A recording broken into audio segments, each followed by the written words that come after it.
All right. Well, it's 11:30 Central, so and which is start time. So I'm going to go ahead and get us kicked off.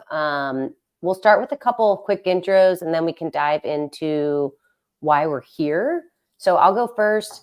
My name's Molly Wheaton. I'm a co-founder at Earn Better, which is a company that uses AI to help people in the job search. So job search sucks, not not something that is much of a secret, but we're trying to make it easier for job seekers by giving them a lot of different free tools.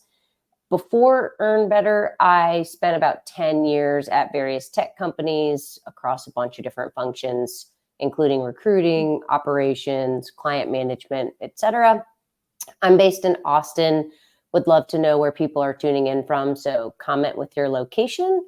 And yeah, I'm excited to be here today with Bruce from Quantum Search Partners. Bruce, do you want to do a quick intro? Yeah. So, nice to meet everybody. Name's Bruce. Originally from Philly, live in North Carolina now. I've been in the recruiting space for probably like 5, 6 years now. Always been at Quantum. We're like a small niche technical recruiting firm, doing everything across like cybersecurity, data, engineering. But yeah, before that was doing tech sales back at Gartner. So yeah, it's been a fun journey, kind of transitioning from that role into this, where we get to help a lot of people. So it's been fun. Good stuff. And sorry if you guys could hear my dog barking. I think a package was just delivered, so I apologize for that. It's the story of my life. But yeah, thank you so much for being here, Bruce. We really appreciate it. And so a little about why we're here. So Bruce obviously has an interesting perspective on the job market and the job search, given that he is a tech recruiter. And so I was asking if he would do an event with me that could, really help job seekers. So we got together, discussed some questions that we both hear frequently from job seekers, and then picked the top ones to address with you all today. Go ahead and comment and ask questions throughout the event.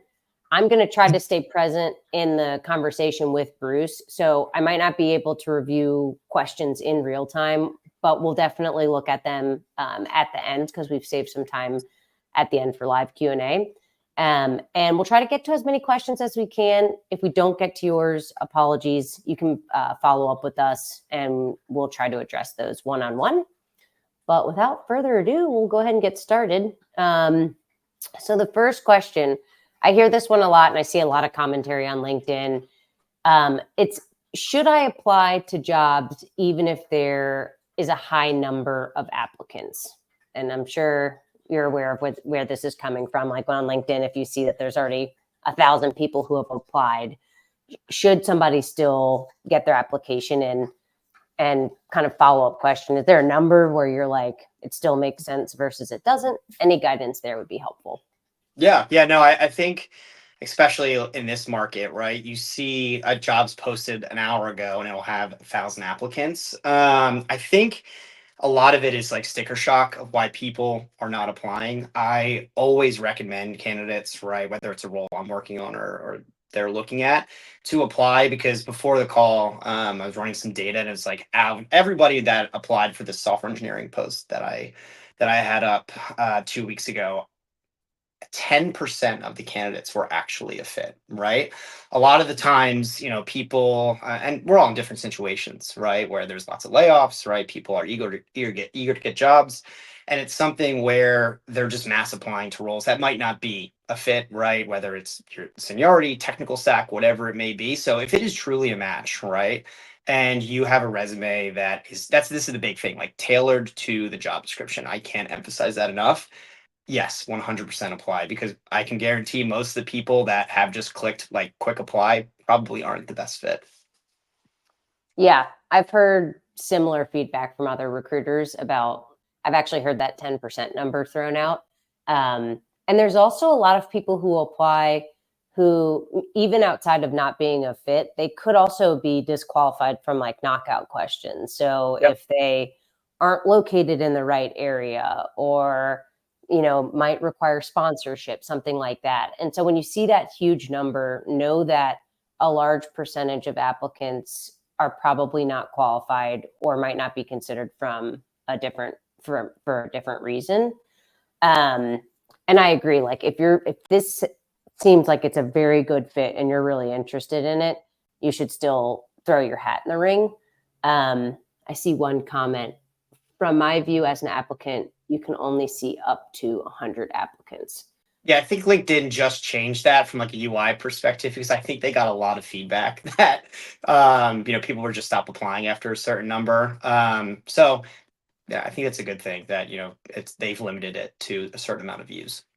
Yeah, that's a good point. And that changes from job board to job board. Yeah.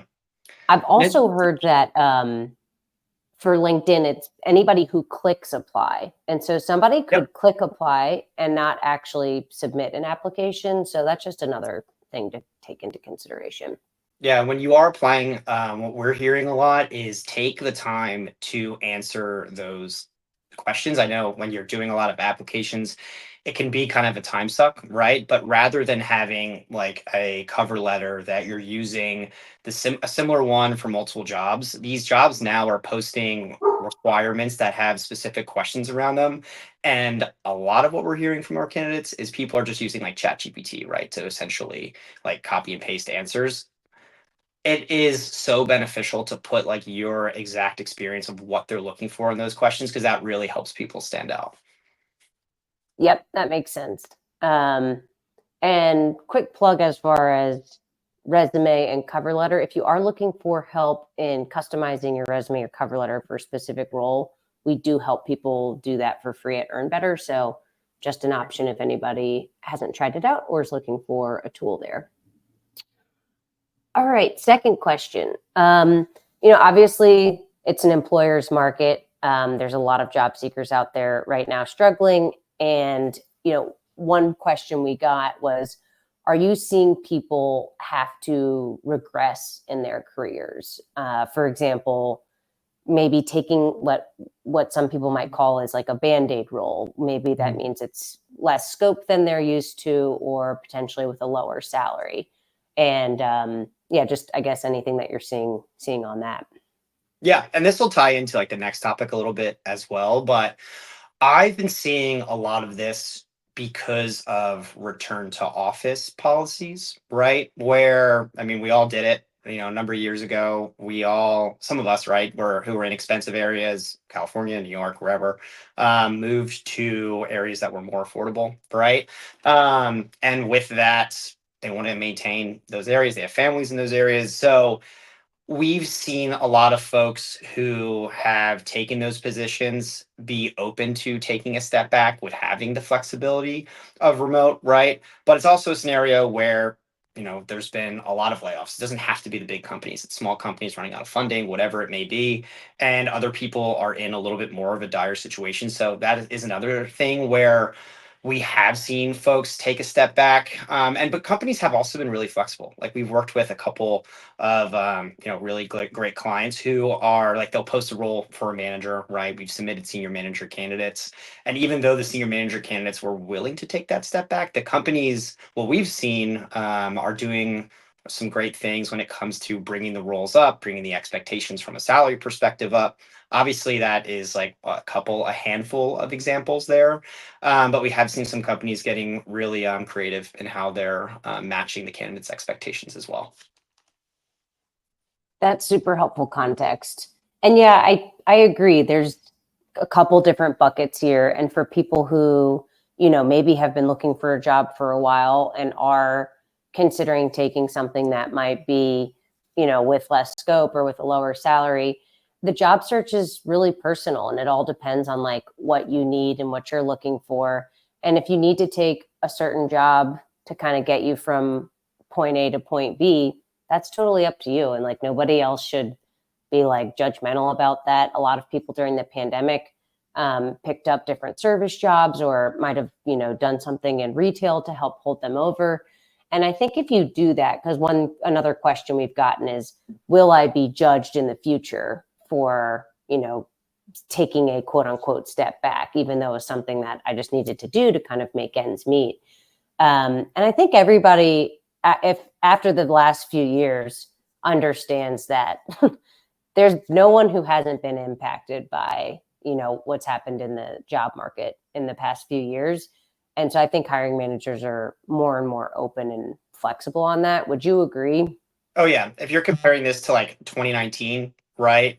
When people had, layoffs, gaps in resumes, there was always, you had to really dig in, get a whole story for the hiring manager essentially. And now, I mean, it's just you had COVID and then you had like the mass hiring, and then with the hiring, companies obviously hired a little too much and then they did these layoffs. So now it's more something where companies are really understanding, which, there's really great candidates out there. So they're willing they're not, I don't say willing, that's the wrong word. They're a lot more open, when it comes to seeing these gaps in the resumes, because they understand that it's been really challenging, right, for the last 3 years. Because people have taken risks. Like the startup space is something that exploded, 3 years ago, and a lot of those companies, unfortunately, didn't work out. So, yeah, it's one of those things where hiring managers are very open. Totally. And like nobody nobody it is immune to layoffs. Like I Yeah. know some of the most talented, amazing professionals who have been laid off, and some of them more than once. And it has nothing to do with their performance or, them as an employee. So it's just like that's just become part of the norm. So it's not something that people should be like ashamed of or anything like No, that. not at all. Yeah, it's been a huge change, right? Where, as long as, people have these great track records at these really good companies doing great things. So as long as that's presented in the resume, which we'll dive into a little bit later of like a tip when you're applying, that's the big thing that will stand out over anything. Before I move on to the next topic, I see a comment from Tanya that says that is or isn't. So Tanya, if you could just opine on what the comment is, we can get to that. And in the meantime, I'll move on to the next question. Okay, so what's happening with return to office, or as some people refer to it, RTO, and what are your thoughts there? Yeah, I mean, this really depends on this is kind of a controversial topic right now, right? Because going back to the mass hiring that happened 2 or 3 years ago, I think what's happening now is every company is trying to become like a lean, mean machine, right? When it comes to some of these larger organizations that had some folks sitting on the bench. So I think a return to office for some of these organizations is a way for them to, either have people find new positions, right? And get them or get the people back into that area where they're coming into the office. They obviously pay these big real estate investments, right? So it's something where I think that's a major reason driving some of the larger shifts for return to office. Return to office for like newer grads and newer positions, I think are really beneficial, right? In some areas, especially from a networking perspective. I'm a big fan of like you grow so much as an early candidate. Being in office is important, but for some of the seasoned folks, right, it's a different situation where it gives you more flexibility to be more efficient, right? You can flex the work hours around like some personal things, right? To really be the best you can in a position. So, yeah, it's really interesting. And it's something where we see a lot of startups getting more competitive, right? When they're giving when they're giving the flexibility to be remote. It's something where these large organizations that are doing return to office, it's something where they are a lot more aggressive when it comes to the compensation. But kind of as we touched on last time, having that flexibility has been something that stood out for a lot of these candidates and been able to get some smaller organizations that typically wouldn't stand out some really great people. Yeah, that makes sense. And I do think it is kind of tale of two cities. And there's some people who, enjoy being in the office and like that's where they thrive and they enjoy like the in-person interaction and collaboration. And then there's some people who are like, I've been doing this successfully for 3 or 4 years. So it kind of feels like a slap on the wrist. Yeah. So like I totally understand where both of those come from. And it's funny you mentioned about the kind of like more recent grads. I was talking to someone, this was a few weeks ago, not exactly, I don't know his exact age. I think around 25 or 26. And he's never worked in an office. And he was like, I really want to work in an office, like Yeah. maybe It's so not five important. days. Yeah. And he was like, maybe not 5 days a week, but I feel like there's so much I could learn. And there's a lot about corporate life that I feel like I I've missed out on because I have never been in an office environment. So it's interesting to think that there's people who have never worked in an office. Yeah. But yeah. Yeah, there's so much you learn and pick up on. It's like some of my best mentors were people who like I literally like sat right next to them, and picking up those skills is something that I would never take. I'm fully remote now, but I do miss going to the office and getting some face time. Yeah, that's how I'm fully remote now as well. And my old role was hybrid. And so you could choose a few days to go in each week. And I liked that setup because you got some in person interaction. And then on the days that you needed it, you could be remote, which I think is a good mix. But I can understand why folks that have been remote are fully remote and are being asked to RTO relatively quickly. Like I saw one, I think it was last week, Dell gave people like less than a week to Yeah. return to office, which it's like a lot of parents were in a tizzy, like trying to figure out like after school care. I can totally understand why some of those are not as well received. Oh, yeah. I mean, how do you uproot everything in a week? It's impossible. Yeah, totally. Um, all right. And then let's see, I think I saw, so Tanya came back. Oh, okay. I see the question now. So when we were talking about people being a little bit more empathetic about resume gaps, she says that's not what she's been encountering because she has a 2-year gap and it has not been received well. I guess any advice do you for folks that might have resume gaps on like best way to address those, or like any tips on like how to potentially like is there a way to incorporate that on the resume or cover letter? Yeah, that's something where I think the cover letter is more important than if you're just applying expressing excitement about a role, right? Because inherently that's what a lot of cover letters, end up reading like. So to use the cover letter to explain not only how you are a match for the role, but also how, you do have gaps in your resume and, whether it was for personal reasons or, the companies you were working at didn't work out. That's something that stands out a lot more, I would say, and helps just on paper show that okay, like I just didn't step away for no reason, right? There was some purpose right behind it. Yeah, and I've also heard from some recruiters, if you've been doing anything during your gap that you could highlight as far as like building transferable skills or volunteer work or project work or anything that could highlight what you've been doing during that period could also be helpful. Yeah, because after layoffs, like I've talked to a number of candidates who have taken personal time because we all, work hard, right? It's pretty rare you get to spend some time with your family, and that's fine, right? There's nothing wrong with that. But you're just communicating like, hey, I'm staying fresh up on skills, right? If you're an engineer going through like certifications, whether, whatever it may be, right? It always shows, or working on personal projects, right? There's always ways that you can communicate that through just like a quick cover letter. Yeah, totally. Before I go to the next question, we've gotten a few more comments. I'm just going to keep rolling with the live Q&A if that works for you. Let's do it. Okay, so next question's from Matthew. Do you feel like RTO equals silent dismissal? You kind of touched on this. Yes and no. It just depends the company. I mean, yeah. I mean, I think some companies that is the case, but others I don't think so. I totally agree. I think in some cases they're hoping for some folks to sort of self-select out, and then in other cases, they're making it for like legitimate business cases. I think that kind of spans the gamut. Yeah. Next one is from Kevin. Interested in hearing your view on the health of the tech job market, especially for more senior roles. What you're hearing from clients on hiring now versus waiting until early 2025? That's a good question. Yeah, no, great question. I mean, things have picked up a lot for us in general. I mean, the beginning of the year was really slow to say the least.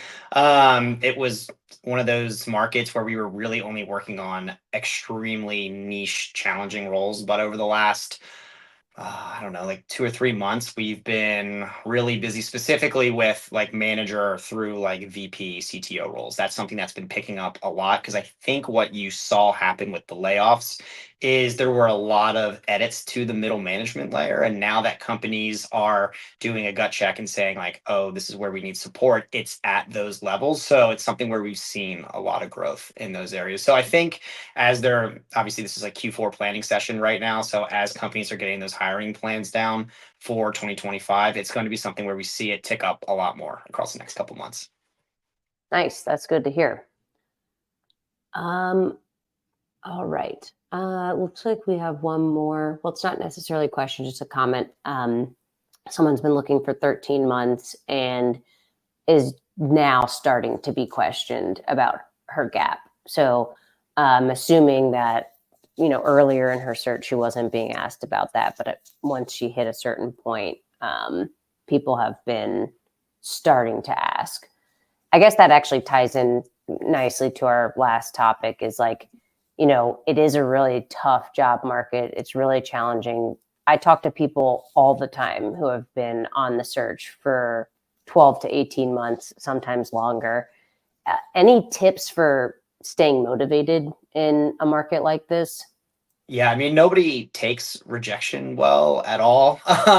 We're not built for that, right? That takes a a very unique personality. But yeah, it's something where in a market like this, it's unfortunately like is a numbers game, right? Where you just have to keep at it, right? So, you don't want to make it your entire day. Like carve out, an hour or two a day to do those job applications, and then do things that are not focused as much on that, right? Because if you focus on it 24/7, it's going to get exhausting, right? Um, that's something. And then when it comes to like ways to just make it different, like reach out to recruiters. There's there's recruiting spaces for everything, right? Like this is a market where if you have a focus area in something, right, find either like there's external companies like mine, right, that we have like a cybersecurity arm, a data arm, an engineering arm, right, that we essentially find really good people and will help them get new positions. We don't have to be actively working on a role, right? That's kind of how the external recruiting market works sometimes. But it's also something where like go to networking events, reach out to recruiters. You can set notifications on Google for like companies that have raised series funding, companies that are hiring like a specific focus area, right? So there's different ways to look at the job market rather than just on LinkedIn every day, typing in front end JavaScript engineer, whatever it may be, right? But the networking events have been really successful for clients I've seen because you're getting in front of people. You're not just a resume, right? It's been helpful, and there's a ton if you just go on Google and type in like tech networking events in whatever city you are. I love that. Really good and lots of good tactical advice. And yeah, I agree. Like it's hard not to lose motivation. And again, I talk to job seekers every day, and you know, you just have to, you can't give up. Don't give up hope. And I totally agree on the other point you made, Bruce, about doing stuff outside of your job search. You, if you try to just job search 10 to 12 hours every day, you're gonna go crazy. So you got to make sure that you're making room for things outside of the job search, whether it's just walking your dog or getting a coffee with a friend or catching up with somebody, hanging out with your kids, whatever it is that you want to do in your free time. But make sure that you're making time for yourself outside of the job search. And then, yeah, lean on your network. And I'm sure a lot of people are already doing that are in the job search. But if you haven't yet, you'd be surprised by how much people want to help, especially in today's market. And it could be that person that you're asking for help. They might need help in 6 months. And so it's kind of like a pay it forward mentality. The only thing I suggest when you're trying to network is just remember that it's a two-way street. So however you're approaching it, and I'm sure for people who are doing this, they're already keeping this in mind, but letting the person know that you would love to pay it forward or do them a favor in the future whenever you can. That's the only other advice I'd add on the Yeah, networking piece. yeah, no, it's It's great advice. And going back to like the number of applicants per job, right? Like recruiting teams more than ever, I feel like have also been really like heavily affected by layoffs. So if there are a lot of applications and you are a good fit, there's nothing wrong with adding a recruiter on LinkedIn, pinging them, saying like, "Hey, there's a ton of applications. You know, just wanted to make X, Y, and Z reason I'm a fit." And that goes a long way as well. Totally. I was just hiring for a contractor role, and two things that stood out. Somebody followed up with me, and really in depth, outside of a cover letter. They followed up via email a couple days later, explained why they'd be a good fit, and actually included a link to like a short video they made, which I thought was like interesting and kind of outside of the box. And then a second person actually included a letter of recommendation from their former supervisor. And so there's a lot of, I'm not saying that everybody should start going to do both of those things, but I bring those up as two things that like I looked at those candidates' profiles and they definitely like it helped them stand out. So if it's a role that you're really interested in, kind of thinking outside of the box of how you can stand out to that recruiter hiring manager. Yeah, get creative. There's nothing wrong with that. One looks like we have another question. So Steven's asking, I've been experiencing companies ghosting me after interviews. Is this something others are experiencing? We hear that a lot. I think there's like a couple reasons for that. I don't think it's anybody's intention to ever do it. It comes back to like and that this is not the case, right? I'm kind of playing devil's advocate, but it's like these recruiting teams, like sometimes there's like two recruiters working on like 15, 20 roles, and it should never be a case where, you don't get feedback or anything like that. But some companies are, going through a time where the recruiting team is stressed a lot. So we've seen it, we've heard it a ton. It's just something where like on your end, if you're not getting feedback, I always recommend just pinging like the recruiter you were working with, obviously like a hiring manager. That goes back to like follow-ups when you're thinking about the follow-ups after the like each interview you do, right? If you're consistently emailing with the recruiter and hiring manager, usually that helps that feedback loop a little more than just waiting for the feedback in a market like this where applications are just going crazy. Yeah. A couple things I would add too, Stephen. I don't know if this makes you feel better or worse, but I was doing one of these. It was either last week or the week before, but we saw a few comments in the same vein. So you're not alone, and you're not the only one that this is happening to. It's very unfortunate. Um, I agree with Bruce. Following up with the recruiter or hiring manager and asking for an update. One reason you might not be getting explicit feedback is a lot of companies have policies where they don't give feedback to candidates for legal reasons because they don't want to open themselves up to liability. So that might be why you're not getting specific feedback as to why you weren't being moved forward. But that does not explain why somebody wouldn't be closing the loop. You should at least have an update that they're not moving forward with you. So if you're not even getting that level of information, that's extremely unfortunate. It could be that maybe they're in a holding pattern or they're waiting for a few more people to go through the interview cycle before they make a decision. But again, that would only excuse you waiting for, maybe a week or two. If it's longer than that, I feel like that's not a good sign. And honestly, could be an indication that it's not somewhere where you'd ultimately want to end up. Yeah, I agree. All right. Well, Bruce, I'm looking through the comments and I don't see any other ones. We're almost at time. Before we close it out, any other closing remarks or anything else you want to say to the group?